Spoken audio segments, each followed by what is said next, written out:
Welcome all. This is Mansi, and today we will start part 3rd of chapter 1 Nutrition in Plants and Living Organisms. In previous video, we had discussed about insectivorous plants. If you haven't seen part 1 and part 2 of this chapter, check it in the description box. So, let's start today's topic. Our first topic is mode of nutrition in other organisms. अभी तक तो हमने plants में nutrition के mode के बारे में पढ़ा था. अब हमें कुछ ऑर्गेनिजम्स के बारे में भी पढ़ना है जो अपना न्यूट्रिशन किस तरीके से ऑब्टेन करते हैं.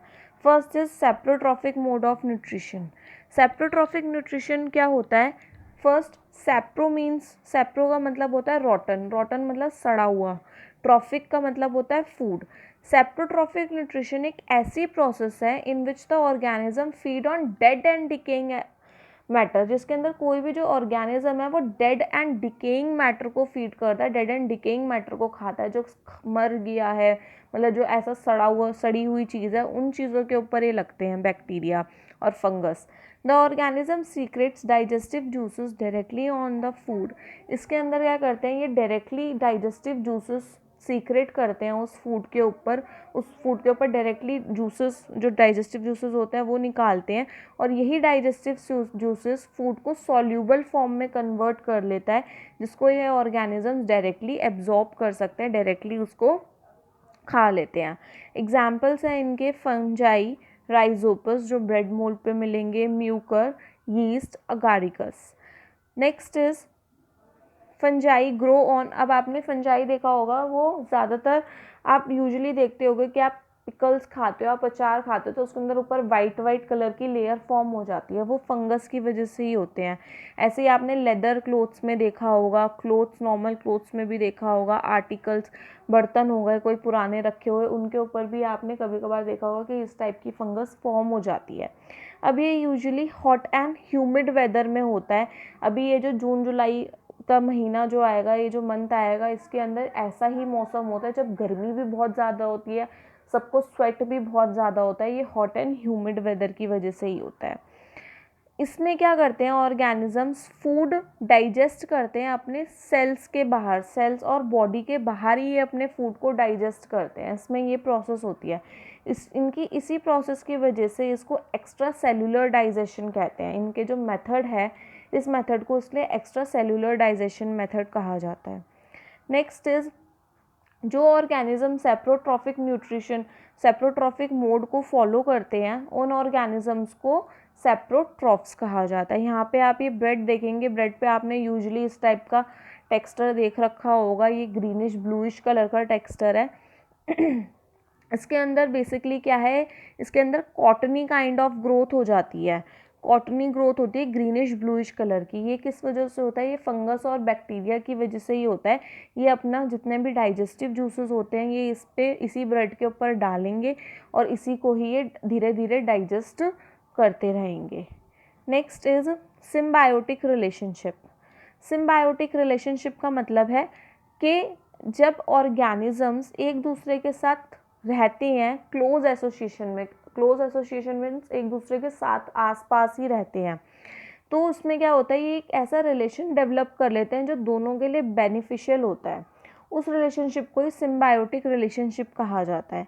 इसके एग्जाम्पल्स हैं और इन्हीं एग्जाम्पल्स में से भी क्वेश्चन फॉर्म होकर आ जाता है, तो मैंने क्वेश्चन की फॉर्म में ही ये लिखा हुआ है.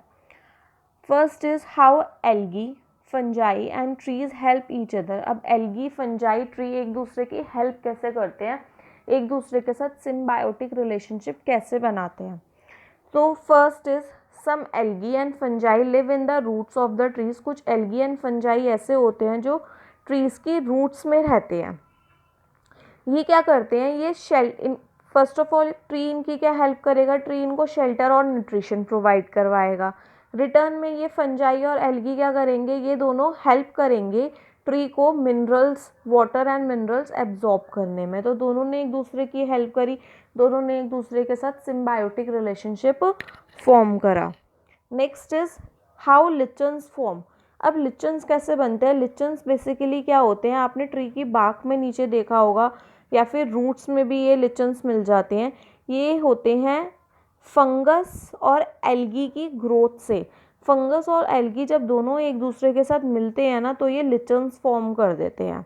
अब इसमें क्या होगा, इसमें फंगस और एल्गी जो है, फंगस और एल्गी दोनों का सिम्बायोटिक रिलेशनशिप शो होगा। इसमें क्या होता है, फंगस हेल्प करता है एल्गी की। कैसे हेल्प करेगा, एब्जॉर्ब कर लेगा वो वाटर और प्रोवाइड करेगा और शेल्टर दे देगा और रहने की जगह दे देगा एल्गी को। एल्गी क्या करेगा, वो फूड प्रिपेयर करेगा फोटोसिंथेसिस की प्रोसेस से।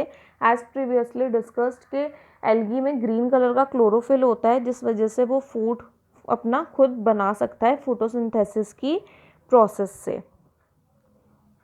Next is how rhizobium bacteria and leguminous plant help each other in the survival. अब ये जो राइजोबियम बैक्टीरिया, लेग्यूमिनस प्लांट्स है, इन दोनों के बीच में भी क्या है, सिम्बायोटिक रिलेशनशिप है। लेग्यूमिनस प्लांट्स उनको कहते हैं, जो आप चने के प्लांट देखते होंगे उनको लेग्यूमिनस प्लांट्स कहा जाता है। तो इन दोनों के बीच में सिम्बायोटिक रिलेशनशिप कैसे, ये एक दूसरे की हेल्प कैसे करते हैं। राइजोबियम क्या होता है, वो कहाँ रहता है, वो लेग्यूमिनस प्लांट की रूट्स में रहता है। अब वो क्या करेगा, वो नाइट्रोजन जो होता है, एटमॉस्फेयर के नाइट्रोजन को वो हेल्प करेगा किस में कन्वर्ट करने में, यूजेबल फॉर्म में कन्वर्ट करने में वो हेल्प करेगा। और वही जो नाइट्रोजन है वो आराम से प्लांट फिर अपने लिए यूटिलाइज कर लेता है। इसके बदले प्लांट भी हेल्प करता है राइजोबियम बैक्टीरिया की। राइजोबियम बैक्टीरिया की वो किस तरीके से हेल्प करेगा कि ये जो लेग्यूमिनस प्लांट है वो उसको बदले में फूड एंड शेल्टर प्रोवाइड करेगा उस बैक्टीरिया को। तो दोनों ने एक दूसरे के बीच में क्या फॉर्म करा, सिम्बायोटिक रिलेशनशिप फॉर्म करा। राइजोबियम बैक्टीरिया ने नाइट्रोजन बनाया यूजेबल फॉर्म में प्लांट के लिए, लेग्यूमिनस प्लांट के लिए, और प्लांट ने क्या करा, बदले में उसको फूड एंड शेल्टर प्रोवाइड करा। तो दोनों ने एक दूसरे की हेल्प करी। तो दोनों ये जो लिविंग ऑर्गेनिज्म है इसके अंदर अभी तक हमने क्या पढ़ा, हमने अभी तक इसमें दो मेथड पढ़े। फर्स्ट इज सिम्बायोटिक रिलेशनशिप पढ़ा and second is saprotrophic mode of nutrition पढ़ा। नेक्स्ट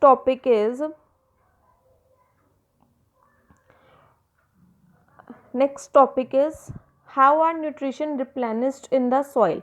अब जितने भी न्यूट्रिशंस हैं वो वापस सॉइल को मिलते कैसे हैं, सॉइल में वापस रिप्लेनिश कैसे हो जाते हैं, कैसे वो मिक्स हो जाते हैं। फर्स्ट इज, अगर हम फार्म्स की बात करें, अगर हम फील्ड्स की बात करें, तो जो फार्मर्स होते हैं वो क्या करेंगे, वो मैन्योर मतलब जो खाद होती है उसको मिला देंगे, फर्टिलाइजर्स हो गए, ठीक है, और जितने भी मटेरियल्स हो गए, एक्स्ट्रा फर्टिलाइजर्स, इंसेक्टिसाइड्स, ये सब उसको मिक्स करेंगे और उससे क्या होगा, वो फील्ड में प्लांट्स को न्यूट्रिशन मिल जाएगा। नेक्स्ट, फॉरेस्ट में क्या होता है, फॉरेस्ट में तो कोई फार्मिंग करने वाला होता नहीं है, तो फॉरेस्ट में ये प्रोसेस अपने आप किस तरीके से होगी, जितने भी डेड लीव्स होंगे, प्लांट्स, एनिमल्स जितने भी डेड होंगे, वो सब क्या करेंगे, वो सॉइल में अपने आप ही राइजोबियम बैक्टीरिया की वजह से अपने आप ही वो सड़ते जाएंगे और सॉइल में मिक्स हो जाएंगे। मिक्स होने के बाद वो सॉइल को वापस, जो नाइट्रोजन है वो वापस सॉइल को मिल जाएगा। इस तरीके से सॉइल रिप्लेनिश हो जाती है। नेक्स्ट इस प्रोसेस में कौन हेल्प करता है, राइजोबियम बैक्टीरिया हेल्प करता है सॉइल को नाइट्रोजन वापस दिलवाने में। बैक्टीरिया जितने भी प्लांट्स होते हैं, एनिमल्स होते हैं, उन सब के ऊपर डेड एंड डिकेइंग जो ये होते हैं इन सब के ऊपर लग जाता है और इन सबको वापस सॉइल में ही मिक्स कर देता है। नाइट्रोजन जितना भी होता है वो वापस सॉइल को मिल जाता है, जो प्लांट्स फिर से अपनी ग्रोथ के लिए यूज़ कर लेते हैं। नेक्स्ट इज, आपकी बुक में एक छोटा सा टॉपिक है सेल्स का भी, उसका देखते हैं अब। अबाउट सेल्स में क्या है, the bodies of living organism, जितने भी लिविंग ऑर्गेनिजम्स है सबकी बॉडी सेल से बनी हुई है। छोटी छोटी जो यूनिट्स होती है उनको क्या कहा जाता है, उनको सेल्स कहा जाता है। और इन सेल्स को हम ऑफकोर्स हम देख नहीं सकते बिकॉज ये बहुत ज़्यादा छोटे होते हैं, तो इसलिए ये सेल्स माइक्रोस्कोप से देखे जाते हैं। Some organisms are made up of only single cell, कुछ ऐसे ऑर्गेनिजम्स होते हैं जो एक ही सेल से बनते हैं, जो सिंगल सेल से बनते हैं। फॉर एग्जाम्पल मस्कीटो, जो मस्कीटो है वो सिंगल सेल ऑर्गेनिज्म होता है। हम जो हैं, हम ह्यूमन बींग्स, हम मल्टी सेलुलर है, हमारे अंदर बहुत सारे सेल्स हैं। Next is the cell is enclosed by a thin outer boundary. अभी जो सेल है ये पतली सी इसकी आउटर बाउंड्री होती है, बाहर की तरफ इसकी एक पतली सी आउटर बाउंड्री होती है, इसको सेल मेम्ब्रेन कहा जाता है। ये अगर आप देखें तो ये बाहर की तरफ हल्की सी इसकी बाउंड्री है, इसे सेल मेम्ब्रेन कहा जाता है। Next is the cell is enclosed by a thin outer boundary called cell membrane. Next is cell have a distinct centrally located spherical structure. बीच में गोल सा ये जो स्ट्रक्चर है, ये जो बीच में सेल के बीच में जो स्ट्रक्चर है इसे न्यूक्लियस कहा जाता है। The nucleus is surrounded by a, nucleus के चारों ओर जेली टाइप का, जेली जैसा टेक्सचर होता है, जेली जैसा कुछ सब्सटेंस होता है जिसे साइटोप्लाज्म कहते हैं। I hope this chapter is clear to you. If you have any query, you can ask me in comment section.